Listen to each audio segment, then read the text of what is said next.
and welcome to the Bouncing Off the Walls Resin Studio. I'm Christina and today we are going to get into it. This is actually going to be a 3-part video series. Why 3 parts? Because otherwise it'd be 3 hours long. I'm not joking. We start with some base coat painting. That's actually a very important part to the process. So if I combine the painting video with the first layer of resin video and all that, it's just going to take too long and nobody has attention spans for that anymore, right? So 3-part video. The first part we're going to be painting and I'm going to go through the supplies that you need and what our objective is. This is the ocean tutorial that everybody has been waiting for and bugging me about. So I'm finally getting to it. We are going to work on a stormy ocean with 3D waves. So that is what we're doing. It's an extensive, not beginner video. If you are a beginner and you want to jump in and try this, I'm all for that too, but it might be geared towards somebody that maybe has a little bit of resin experience, because if you don't, you might just end up frustrated. So maybe start with some of the beginner stuff and then come to this one after. Or if you're kind of just crazy like me, you can jump right in. Either way, let's go do this and have some fun. For this tutorial, you will need an art surface. I'm just using a scrap piece of wood. You are going to need something to prep that art surface for the drip removal. I use Minwax finishing paste. You can use tape or whichever method you prefer. You're going to need a tabletop or coating or art resin, 2-part resin. You're going to need gloves for sure, your safety stuff, mixing cups. You want a variety of sort of tools because we're going to be using these for the waves. So I have popsicle sticks in different sizes and some other manipulation tools, and obviously for stirring your resin you're going to need some colors. Now these are going to be up to you. I will show you what I am using. I am going with an emerald green and an iridescent green for highlights. I'm going to use a tiny little bit of liquid paste black and also a liquid paste for blue and the Let's Resin Ocean White. You can use any brands, any colors you like. You're going to need acrylic paint. Now, these colors should sort of closely resemble your pigment colors, going to complement each other. Choice again is up to you. It depends on what colors you would like your ocean to be. For the final steps, we're going to need a palette knife. If you don't have a palette knife, that's fine. You can use popsicle stick. You can also use one of the resin mixing sticks and some modeling paste, as well as some parchment paper. And lastly, you're going to want to use a torch. Should be all you need to do this tutorial. Before I paint my wood piece and get my base coat down, I'm going to prep it for drip removal. And if you've been following me long enough, you know that my preferred method is the Minwax finishing paste. You can, of course, use a different method or no method at all. If you like to put a little more work into removing your drips, you can just leave it and use a sander after. But I am going to do a layer of the Minwax paste around the edges. I like it because it's easy. I just take a chunk of it.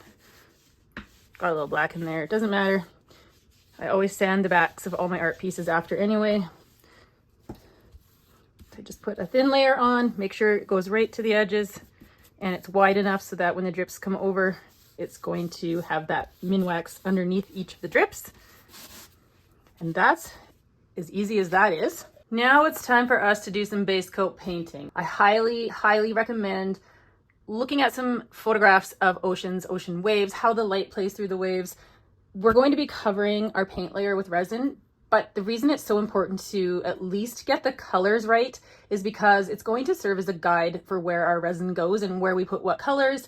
And if you have a good base down, and it doesn't have to be perfect, I'm not going to make these waves perfect. I'm focusing more on the motion of the ocean, if you want to say, and how the light plays with things. We're going to do a horizon with a stormy sky. I am going to probably do the horizon line about, I don't know, just a quarter of the way down, maybe. I mean, I have just a perfect square here, so depending on the size of your piece, I'm going to do more ocean, less sky, but obviously you can figure out where you want your horizon to be for yourself. And also, I'm not going to worry how straight that horizon line is because we're not going to be able to control that very well once we pour the resin unless we tape it. And for this tutorial, I'm not going to be taping anything because our waves are going to be coming up and over the horizon line anyway. This is a stormy ocean, so that horizon line isn't going to be perfectly flat. So when we're painting it, we are just going to get down essentially where we want our colors and our light to be. I am going to be using 6 colors. I always have a black and a white in here, a white to lighten the highlights, dark for the shadow areas. I have done these pieces solely in the blacks and whites, as it's a darker black and white ocean scene. It looks really cool. So if you want to stick to just 2 colors and doing it monochrome, it does look really cool. I'm going to stick to some basic colors. So we've got a navy blue, sort of a French blue, and then a darker green, sort of a, I don't know what's this one called, is a eucalyptus leaf, and then a sea aqua, which is a little lighter. So I kind of like to stick to a dark and a light for the blues, and then a little dark and a light for the greens, because we're going to have the deeper ocean, the wave coming up, and as the light comes through, it gets lighter, and we're going to use the black and the white paints to sort of darken or lighten these accordingly. You can choose any colors you like. I've definitely done these oceans in all different colors, more aqua, more blue. It's entirely up to you. I sort of just like to have a variation of tones. I'm going to start with my sky. It's going to be a stormy sky. I am going to sort of stick with the same colors as my ocean waves because the sky and the ocean, they reflect each other in a way, but I'm just want to get a base down there. Play with it, have fun with it. We're covering it with resin, as I mentioned. I do the sides as well when I'm painting. We want to seal those in as well.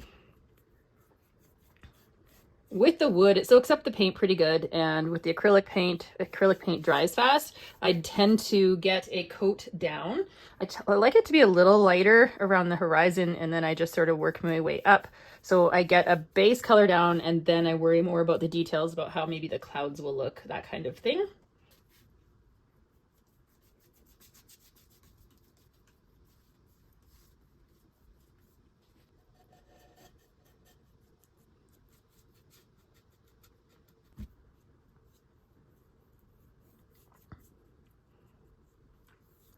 If you want to leave it just like this with a little bit of tone and shading, you can do that as well.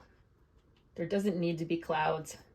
I just sort of go in, maybe with some white, smoosh my paintbrush around. These do not have to be perfect, and they do not have to look exactly like clouds, because we're going to be covering them with resin. And yeah, that's the cloud part's actually going to be the hardest part. It's harder than the waves for me, is making the clouds in the sky look like clouds. So don't worry about the paint part. Just use it as a guide. Don't worry that they don't look just like clouds. You just kind of want to get an idea of what you're going to do when we're putting that resin down. And you know what? Everybody's going to have their own technique for how they paint clouds. I can tell you that years and years of doing art, nothing prepared me for trying to get clouds perfect with resin. I still haven't perfected it, but I've definitely figured out some techniques to make them look a little bit more realistic. It's not easy because resin is fluid. It does what it wants. I love the sort of darker blues, sort of that gray blues. It gives it sort of a moodier feeling. And if you practice and you do a bunch of these, you can work at even having some sun poking out through the clouds. The more you practice, the more you'll get sort of an idea of how you like things to look, what you want to do. For now, we're going to keep it simple. Lots of people like to play with resin. They might not necessarily be a painting artist, so it can be tricky trying to combine the two arts if you're leaning more towards one of them than the other. But I say give it a go.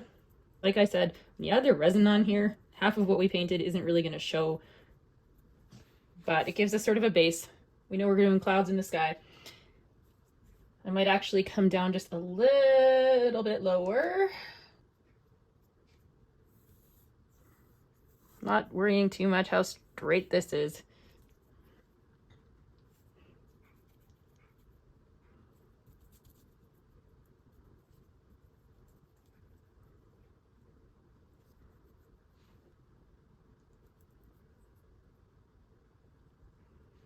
Okay, a rough cloud sky.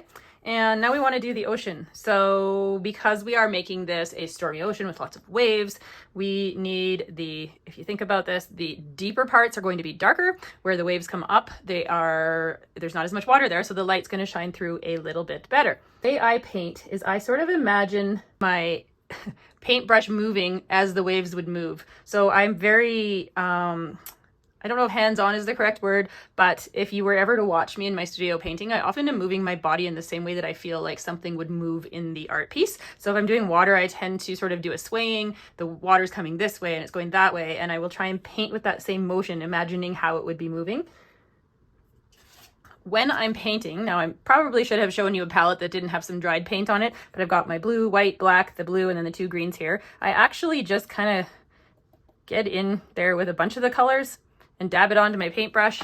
And we're gonna start, I don't know, let's maybe work on, because this is probably going to be your first piece like this. We don't want to make it too complicated. And I have a small square here. So maybe we're going to come up with one big crashing wave. That might be a great way to start. So we are going to come in on the sides with the darker parts.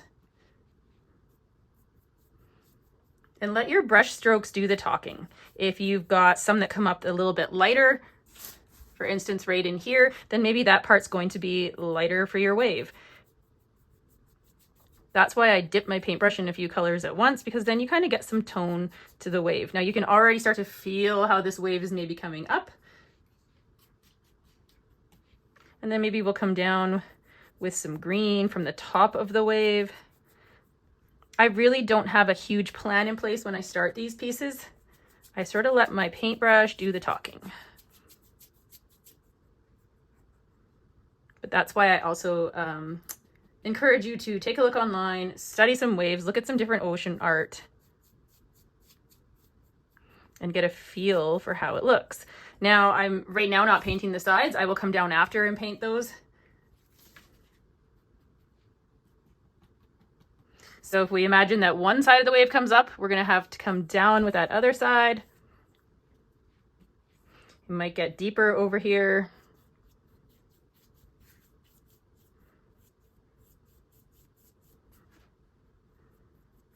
Like to mix some blues and greens, and you end up with just a variation of colors. And as I said, we're going to be covering a lot of this, so it's more a guide, because we're going to be mixing resin in some similar colors, and then we're going to know where to place that resin. And you'll see what I'm talking about as we go further into this tutorial. And again, if you end up with something that you're not totally keen on with the paint, you can let this dry and then go back over and paint it again.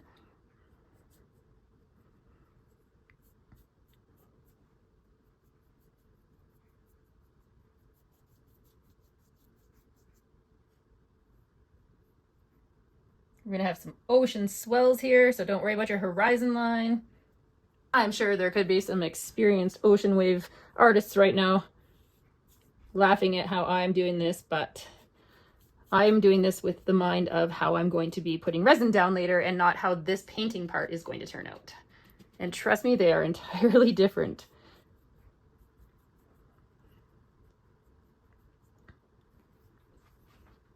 So I actually ended up with this piece with too much maybe coming this way. I'm going to turn this into like two waves sort of.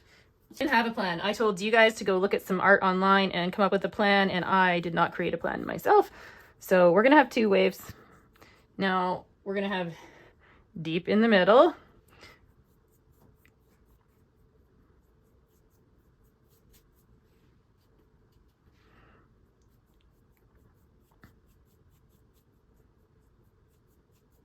And you might have a rectangular piece. You're going to need to do more waves. Just get creative. As I said, if you don't like what you came up with, if you're not liking the shape of your waves, just paint over it.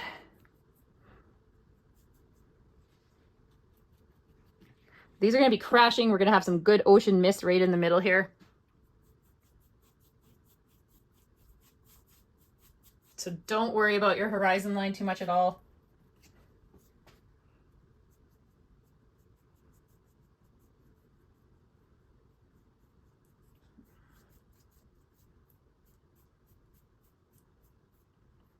I know it just looks like random kindergarten art brush strokes, but trust me, when we do the resin on there, it's going to change everything.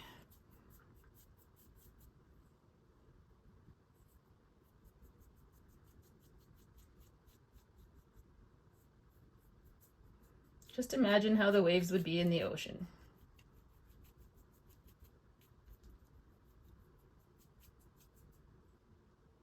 Can do a little bit of white along the top of the ocean wave, and then just bring that down. Don't worry if it doesn't blend exactly. This part is all about just playing around and having fun.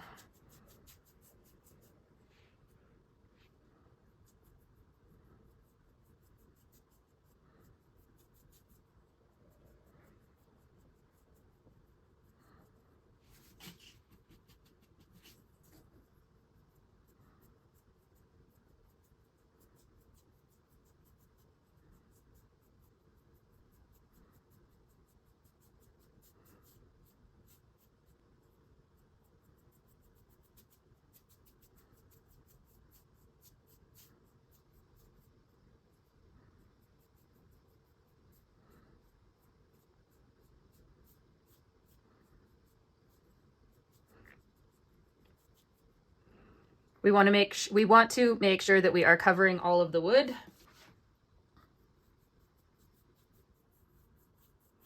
Don't worry if that horizon line doesn't meet perfectly. As I said, we're going to do some ocean mist up through there, so it doesn't really matter. You want to watch how I'm loading my paintbrush, a little dip in some white, a little into that blue-gray, a little into that green, back in the white. I just play around. Can come down, draw like a line along here, little highlights along there with the lighter colors. You can brush that in. Have fun with it.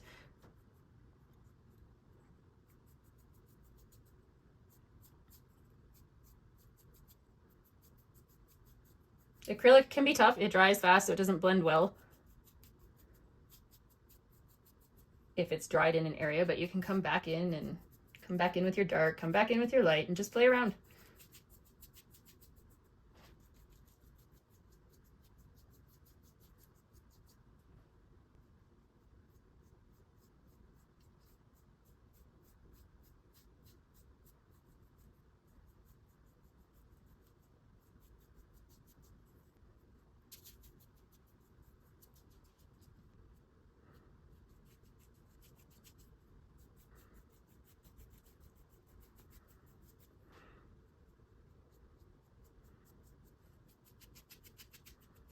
You might have an entirely different way to paint waves, and that is absolutely fine.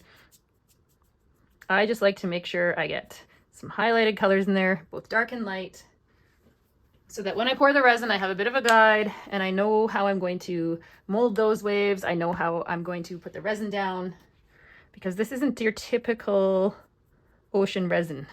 We're not just pouring a wave and blowing out some nice ocean cells with a heat gun. This is very different, and it's going to give you a very different look.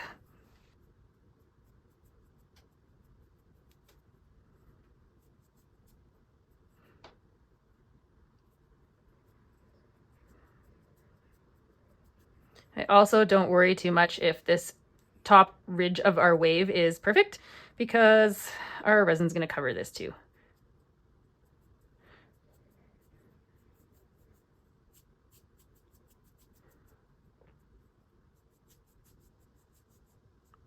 Once I sort of have a basic of how the waves are moving, I might put in just a few little highlights. Sometimes you'll see these through the resin, so it doesn't hurt to add them. And if you don't like how they look, you're going to cover them up.